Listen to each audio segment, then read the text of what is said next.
Guys, this is Rob from Iceboxauto here, just going to show you today's lovely install which has gone into a mini Countryman. This is our HGV 3680 model. Now there is 4 variants of this model here, but it's basically depending on what year of car it's going into. But obviously just check down on our sale page to see what we'll have some picture demonstrations in there of the systems for what car anyway. So okay, I'll crack on with the this video here. I'll just zoom in here so you can have a little look. Now, questions we always get with these mini units, and unfortunately on these particular cars and these systems you are going to have to deal with this here, which is the speedometer, the digital speedometer on the system, which is the KMH. Unfortunately the factory tend to produce it for mass market, which is obviously we're just a minority being on the MPH, so you tend to be stuck with that. So the answer to that is obviously you would have to relate to the MPH behind the steering wheel, obviously to retain that feature. So I hope that answers that question here. The engineer is just fitting a rear camera to the system today, which obviously you just heard a bit of banging in the background. Okay, so this is it's an 8-core processor, so just ensures that the system's nice, rapid and responsive, free from lag and stuff like that, and you do get 464 gig on it. This is the home page here, which you can see is the Navi radio, music, Bluetooth and video.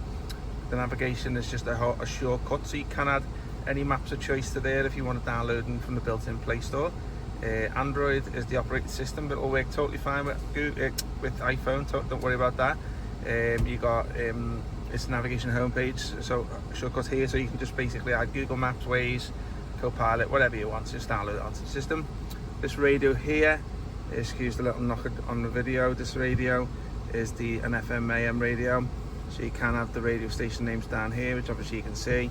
If you want to add DAB radio, you can do also. You can download an app on there, play through the CarPlay, the Android Auto app, or basically download the application to go with the offline one we sell for $39.99.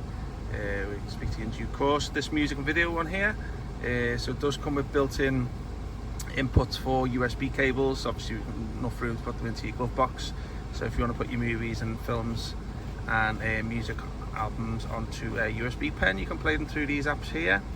See, it's not going to show anything at the moment because I say there's nothing in the USB, but that's just a little demo one there if you want to see the quality of the HD screen. That's just a little demo clip on there. It does work with the steering wheel controls. Just show you 1 second. Put on the radio. I'll just do the steering wheel controls 1 second.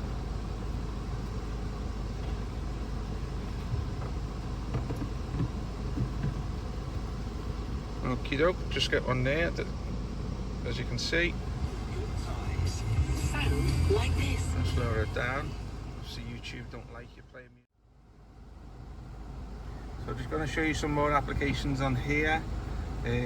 You've got, let's have a little look. Okay, so you've got your music and videos, you've got your Bluetooth, so obviously it's where you pair your phone to. You've got full phone box support, or you can also stream your music from your phone too. Music and video, which is for playing movies and music from a pen drive. But you go into the application center here, as you can see it's nice, quick and responsive. I'll just go through the apps on here. So obviously you've got your App Store, which is, I think that might be unrelated to the Play Store, I'm sure that app that a bit further on through the pages. This one down here is your CarPlay and Android Auto app, so obviously if you've got an Apple phone, I'll think your CarPlay and apps from your phone, and as it will to Android and Android Auto. This one here is a mirroring cap.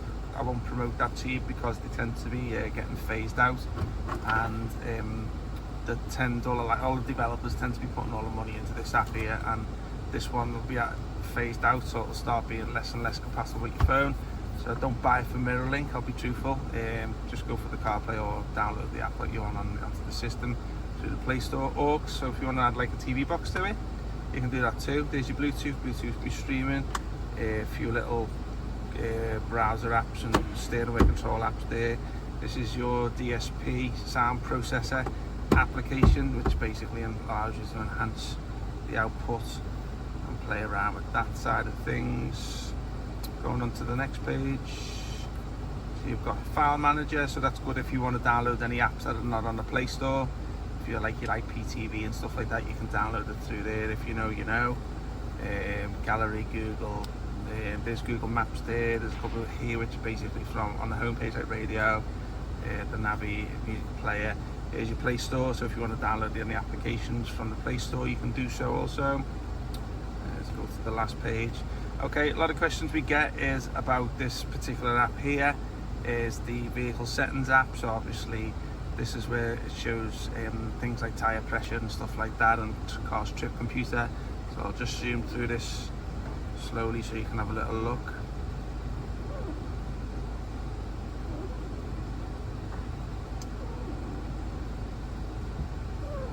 There you go. So also I'm just going to show you what the icons on here are. So obviously these would probably be on your old radio that you're removing. So as you can see, it's got your engine environment lights on, traction control, trip computer, cruise control should I say, sorry, and down below is your fuel consumption. That's obviously what you'd normally expect. So okay, so I'll bring it to an end today, guys. So if you like the video, if you got any questions, give us a touch. Thanks very much. Take care.